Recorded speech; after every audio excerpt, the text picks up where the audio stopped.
Je suis sollicitée pour parler dyscalculie, c'est un sujet qui est encore en discussion, qui ne fait pas consensus.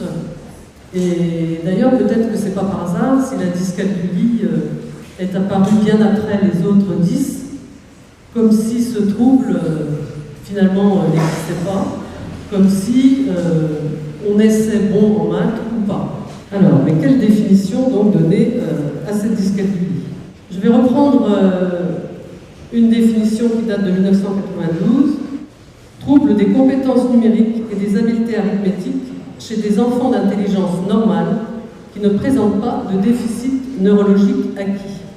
C'est une panne de calcul qui survient chez un enfant d'intelligence normale. Mais cette panne de calcul s'installe dans la durée.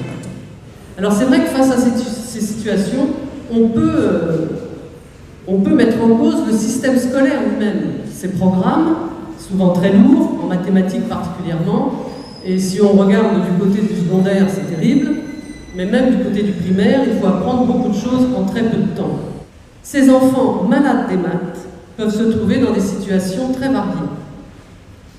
Et très souvent, on va retrouver l'intrication d'un déficit cognitif et de troubles émotionnels ou comportementaux. Souvent, c'est associé à d'autres symptômes. Dyspraxie, dyslexie, troubles de l'attention. Alors justement, quelles sont les manifestations de la dyscalculie? Vous avez une première dyscalculie, celle du traitement numérique. C'est une difficulté à lire et à écrire les nombres, surtout après 10. Forcément, puisque le gros des difficultés viennent de notre système de numération, décimale de position, et que c'est après 10 que ça devient très difficile. Vous avez une dyscalculie d'ordre mémoriel. C'est souvent celle qui laisse le plus de traces et qui fait le plus souffrir. C'est l'incapacité à mémoriser les faits numériques de base, en particulier les tables d'addition et de multiplication. Et justement, cela entraîne une dyscalculie procédurale, c'est-à-dire des difficultés à mettre en œuvre des procédures ou des raisonnements. En fait, vous voyez bien finalement que ces trois types sont liés et s'entraînent les uns les autres. Comment faire un diagnostic? Vu toutes ces intrications, tout ce que cela signifie, effectivement, on dira qu'il y a dyscalculie s'il y a dysfonctionnement dans le domaine de la logique, de la construction des nombres, des opérations, ça fait quand même beaucoup de choses.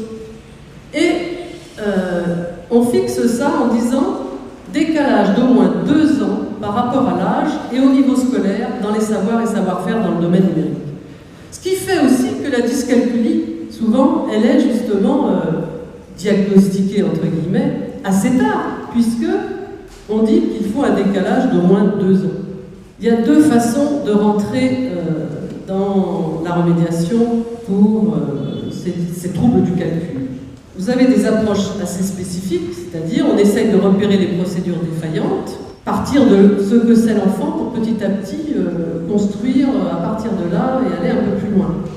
Donc là, ce sont les enseignants. Il faut aussi une remédiation globale. C'est souvent les rééducations qui sont donc mises en œuvre par les orthophonistes spécialisés. Un grand trait commun à tous les enfants dyscalculiques et à tous ceux qui souffrent de troubles du calcul en général, c'est qu'ils développent à un moment ou à un autre une très mauvaise compréhension des principes qui régissent les activités de dénombrement, lesquels constituent le socle sur lequel se construiront toutes les habiletés arithmétiques ultérieures.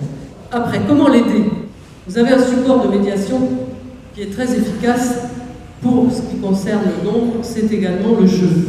Vous avez plein de petits jeux qui vont travailler soit sur la correspondance terme-à-terme, mettre ensemble des choses qui vont ensemble, mais vous pouvez aussi avoir des petits jeux où l'enfant sera amené à dénombrer des toutes petites quantités.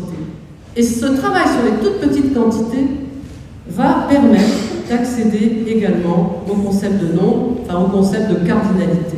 Donc vous pouvez utiliser des tas de petits jeux qui vont favoriser la motivation, l'enrôlement et engendrer cet aspect plaisir qui est si important pour que l'enfant s'accroche aux apprentissages et y compris aux apprentissages mathématiques qui peuvent aussi permettre de passer des moments agréables en classe et à la maison.